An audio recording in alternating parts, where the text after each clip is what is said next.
Herkese merhaba, kanalıma hoş geldiniz. Bugün sizlerle bu harika pullu çantayı birlikte öreceğiz. Ben çantamı gerçekten çok beğendim. Umarım sizler de beğenirsiniz. Işıl ışıl sırtınızda taşırsınız. Çantamda hazır taban kullandım.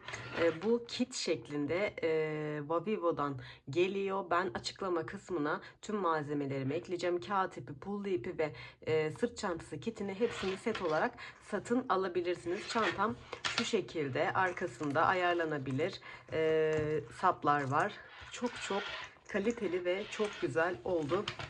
Dediğim gibi ben çok beğendim. Umarım sizler de beğenirsiniz. Hemen şöyle sizlere çantamın da ölçüsünü vermek istiyorum.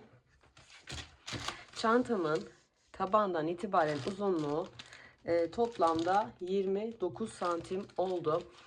Çantamın eni şöyle katlamalı olduğu için sadece katlanmış halde ölçüsünü veriyorum. 29 santimde katlanmış hali. Tam ortadan ölçtüm. Alttan biraz daha katlandığı için geniş olur. Üstten de daha dar olacaktır. Şöyle de 25 santim tamamen katlanmış hali.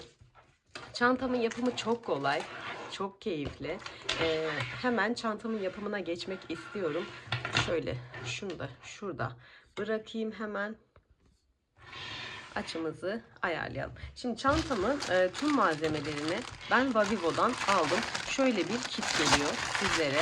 İçinde sırt çantası yapabileceğiniz tüm malzemeler mevcut. Aşırı kaliteli yılan derisi görünümlü, bakın. Çok kaliteli ve çok güzel bir ürün. Şöyle tabanımız mevcut. Çantamın sırt için kullanacağım sapları mevcut.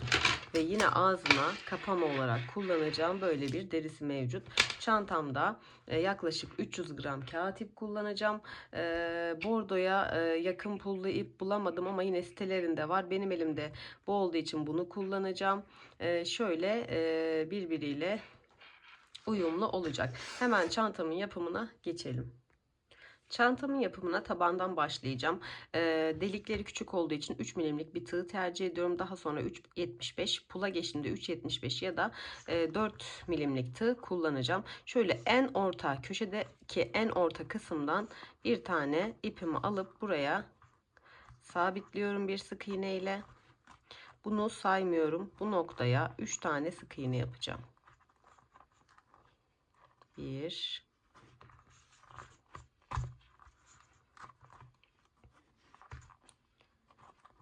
2 ve 3.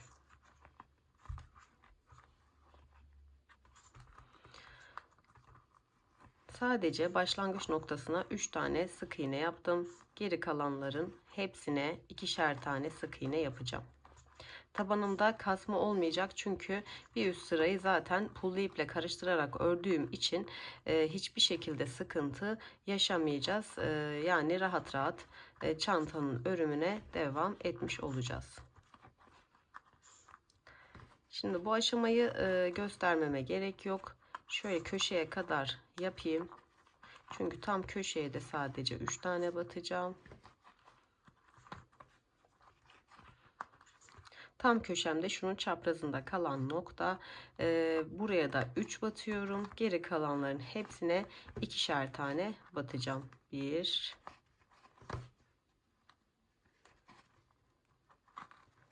2 ve 3.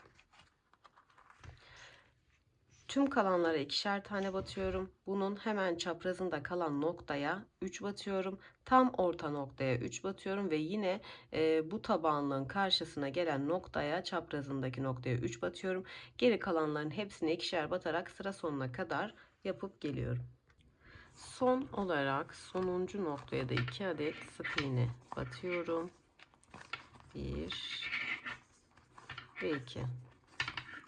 Daha sonra hiçbir şekilde ilmek kaydırma yapmıyoruz. Tamamen spiral öreceğiz. Pullu ipimi açıyorum. Ben elimde bu renk olduğu için bunu kullanıyorum. Farklı tonda kullanabilirsiniz. Bu biraz daha pembeye kaçıyor. Ama kötü bir uyum olmayacağını düşünüyorum. Şimdi burada ilk sık iğneye bir tane ilmek kaydırma yapıyorum ama bunu sadece bu sırada yapıyorum. Daha sonra hiçbir şekilde ilmek kaydırma yapmayacağız. Şimdi sıradaki sık iğneye girdim. Artık burada pullu ipim devreye giriyor. Pullu ipimle kağıt ipim birlikte örüyorum. Tabi burada 3.75 ya da tığımı bulayım hemen. 3.75 ya da 4 ile devam edelim. Ben 3.75 kullanacağım. Pulları öne almada zorlanıyorsanız 4 numara kullanabilirsiniz. Şimdi sıradaki sık iğneye bakın, pullu ipimle birlikte artık örüyorum. Sıradaki sık iğneye bir tane sık iğne yaptım. Sıra gelen sık iğneyi örüyorum.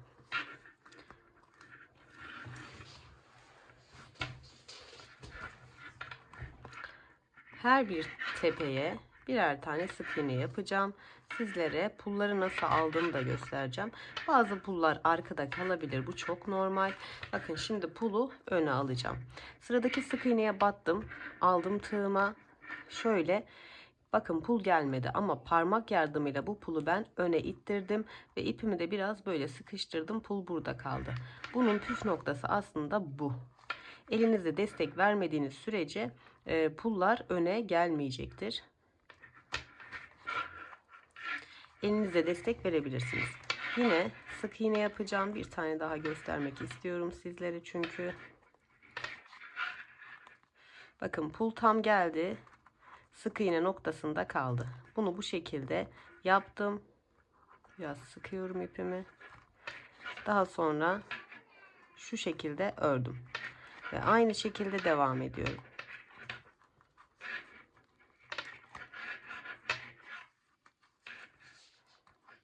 Bakın, pul arkada. Sık iğnemi yapıyorum. Pulu gelmedi.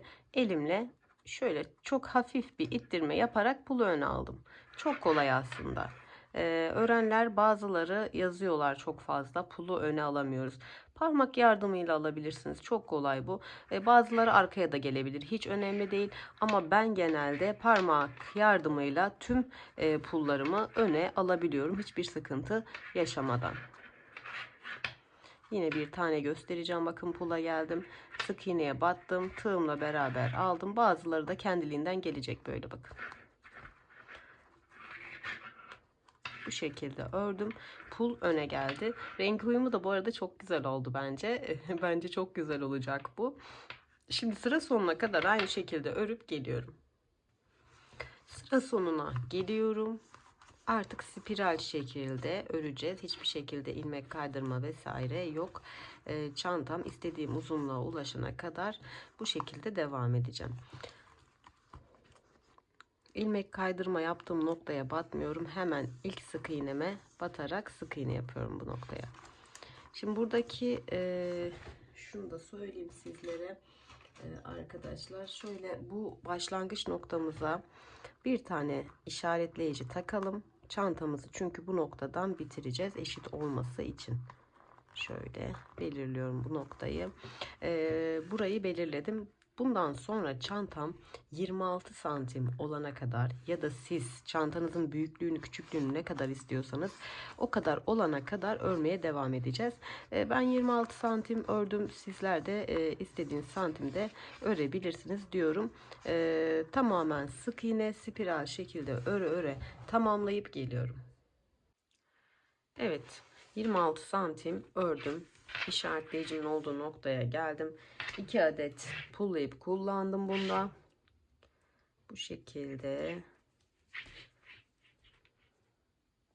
İşaretleyicimin olduğu noktada bitirmem gerekiyor. Şöyle buraya bir sık iğne yapayım. Ve bir tane de ilmek kaydırma yapıyorum. Daha sonra 1, 2, 3 zincir çekip yukarı çıktım. İpimi üstüne atıyorum. Hemen yanındaki sık iğneye ikili trabzan yapıyorum. Bir zincir çekiyorum. İpimi üstüne atıyorum. Şöyle Diğer çantamda bir zincir mi 2 zincir mi hatırlayamadım. Çok özür dileyerek devam ediyorum. Arada bir tane zincir çekiyorum. İpimi üstüne atıp bir sık iğne atlayıp diğer sık iğneye yine aynı şekilde ikili trabzan yapıyorum. Hemen yanına bir tane daha ikili trabzan. Arada bir zincir, bir sık iğne atlıyorum. Bir diğer sık iğneye ikili trabzan yapıyorum. Hemen 2 tane ikili trabzan, bir tane zincir ve arada bir tane sık iğne atlamayı unutmayalım. Bu şekilde sıra sonuna kadar yapıp geliyorum. Sıramın sonuna geldim. Burada bir zincir eksik olduğu için arada bir zincir çekip üçlü çıktığımın üçüncü zincirine bu şekilde batacağım. Burada bir tane yapmış olduk. Şimdi bir zincir çekiyorum. İkinci trabzanımın tepesine batıp sık iğne yapıyorum. Bir zincirlik boşluğa bir tane sık iğne. Trabzanımın tepesine, her iki trabzanımın tepesine birer tane sık iğne. Bir zincirlik boşluğa bir sık iğne. Trabzanların tepesine,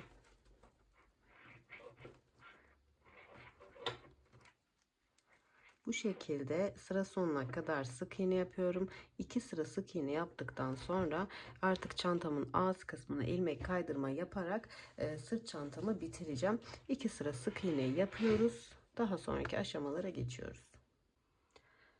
2 sıra sık iğne yaptıktan sonra burada artık son sırayı yapıp çantamızı bitireceğiz.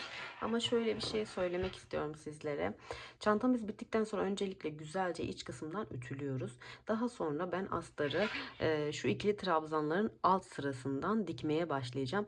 Bu aşamada astarınızın ölçüsünü alın ve hazırlayın. Eğer astar kullanmak istiyorsanız astarı da ön aparatı taktıktan sonra kullanacağız. Takacağız, daha doğrusu dikeceğiz. O yüzden önce aparatı takacağız. Sonra astarımızı dikeceğiz. Sonra diğer aşamaları yapacağız. 2 sıra sık iğne yaptıktan sonra şöyle ilmek kaydırma yapıyorum. Ama pullu ipimi artık burada kesiyorum. Her bir sık iğneye bir kez ilmek kaydırma yapıyorum. Şöyle şu ipimi de yürüteceğim.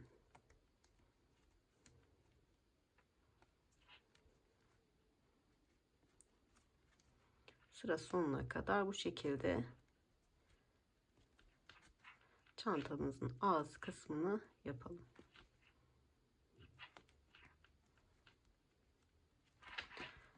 İlmek kaydırmayı tamamlayıp geliyorum. Bakın ağız kısmı bu şekilde düzgün bir dişe sahip olacak. Sıramın sonuna geldim. Bakın sonuncudan da ilk yaptığımdan da bu şekilde kaydırarak ipimi artık burada kesiyorum.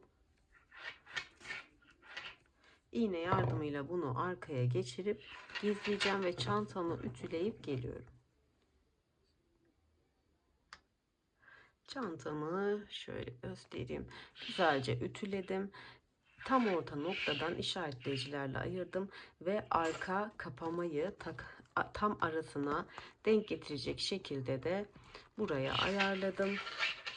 Bunu tam yine sık iğne hizasından dikeceğiz. Trabzanların alt hizasından şöyle bir tutturuyorum, o yüzden şöyle. Daha sonra bu aparatı böyle yapalım. Takacağımız noktayı belirlemiş olacağız. Şöyle bir önce aparatı takıp, çünkü daha sonra astarlamamız gerekiyor.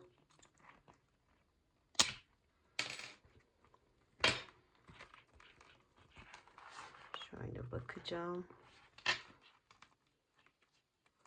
Tam ortalığı şöyle de yerleştirilmiş halde buraya takmam gerekiyor. Önemli olan bu. Bunun kaymaması gerekiyor. Ben diğerinde biraz kaydırma yaptım. Gerçekten çok sıkıntı oluyor sonrasında. Şimdi bu kapağı çıkaracağım. Tabii bunu önce bir buraya sabitlemem gerekiyor.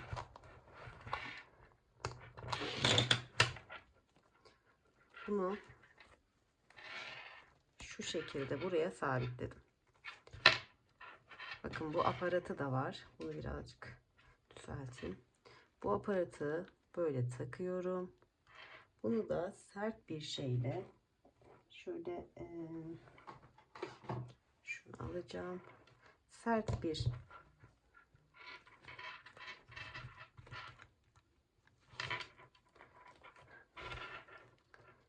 şunu kaydırdım.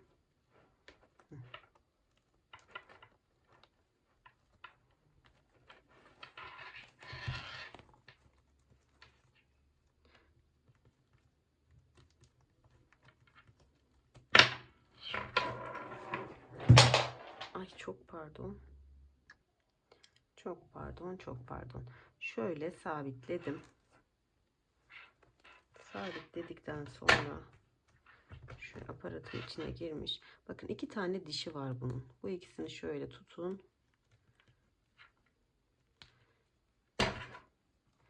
Bunu sert bir şeyle böyle bastırın.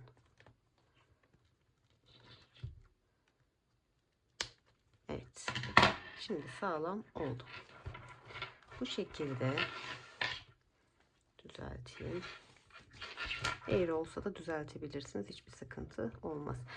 Bunu taktıktan sonra astarı dikerseniz bakın şöyle eğri olunca da düzeltebilirsiniz. Kamera açısında çıkmışım.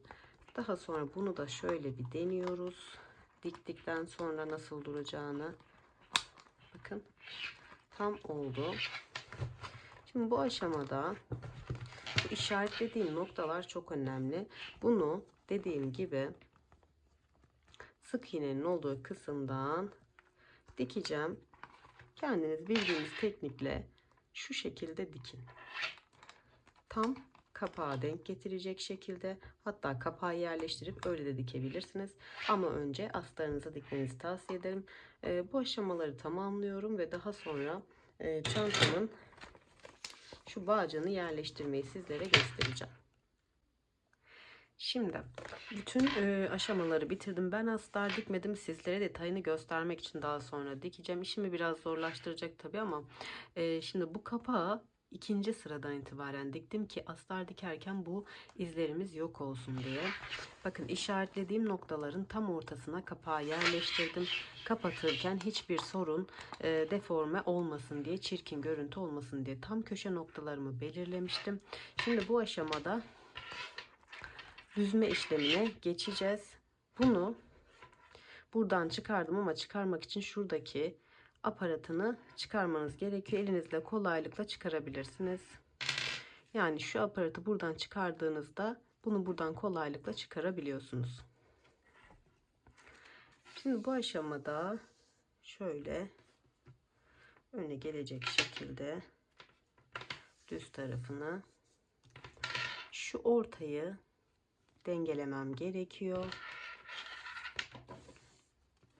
Burayı istediğiniz gibi yapabilirsiniz. Ben size yapacağım şekli göstereceğim. Şöyle şu noktadan giriyorum. Bakın 2 tane bırakıp çıkıyorum. Düzgün bir şekilde geçirmeye özen gösterelim. Şöyle kameramın açısını da birazcık uzaktan alayım ki sizler de rahatlıkla görün. Daha sonra bakın kenar noktam bu şekilde.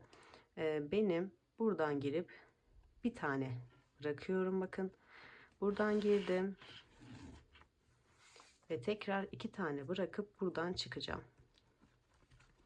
Bura ön kısım olmuş olacak. Düzgün olduğundan emin olalım. Daha sonra köşeyi 2'ye katlayacağım şekilde şöyle katlanacak şekilde 1 2 3 4 5 6. Altıncıdan giriyorum. Siz bu aralıkları istediğiniz gibi bırakabilirsiniz. Sadece kendi yaptığım gibi göstereceğim. 3 tane ikili trabzanı bırakıp şöyle üçüncünün arasından girdim. Düzeltiyorum. Ve tekrardan 3 tane trabzan üçüncünün boşluğundan girdim. Ve tekrar 3 tane trabzanın üçüncü boşluğundan giriyorum.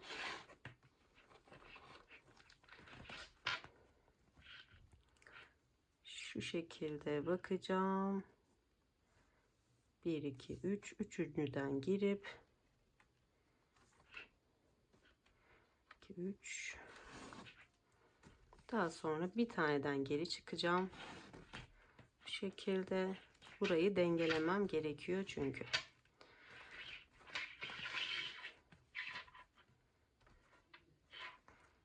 Bir, iki, üç, dört, 5, 6 girdim. Hemen kontrol sağlıyorum. 2 tane bırakıp çıkmışım. Ve tekrardan kontrol, bir taneden girmişim ve 2 taneden de çıkmışım. Bu şekilde dengelemiş oldum. Şimdi bunu bu geniş bıraktığımız yeri böyle katlayarak çekiyorum. Keza bu kısmı da şu şekilde bırakarak düzüyorum.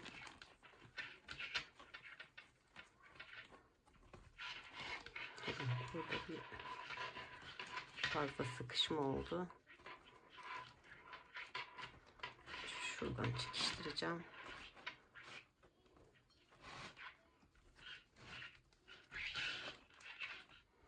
Ve buradan tek kat yapacağım. Aynı şekilde daha sonra şurayı eşitleyeceğiz.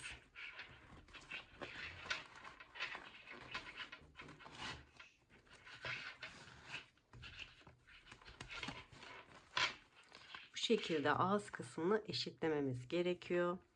Bunu tekrardan şöyle düzelterek şu noktadan geçiriyorum. Burayı da böyle sıkıştırıyorsunuz. Bunu kolay bir şekilde şöyle, burada da bir deliği var. Oturuyor. Sıkıştırdım.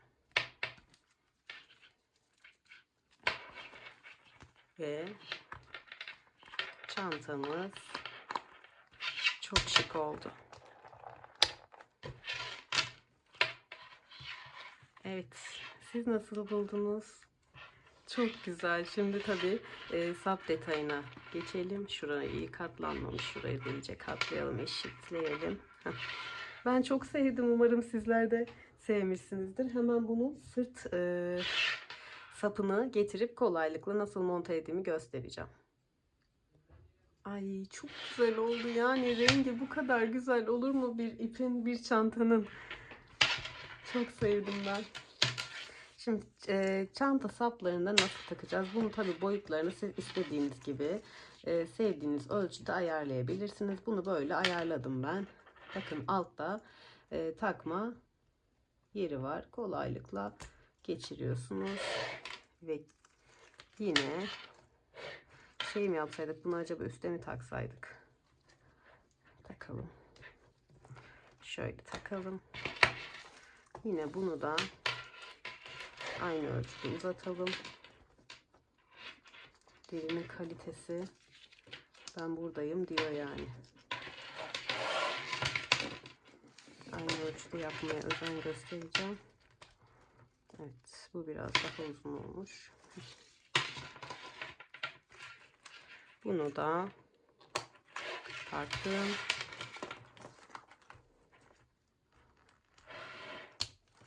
Bunu buraya. Bunu da buraya. Ve sırt çantam muhteşem değil mi? Yani harika oldu. Umarım sizler de seversiniz.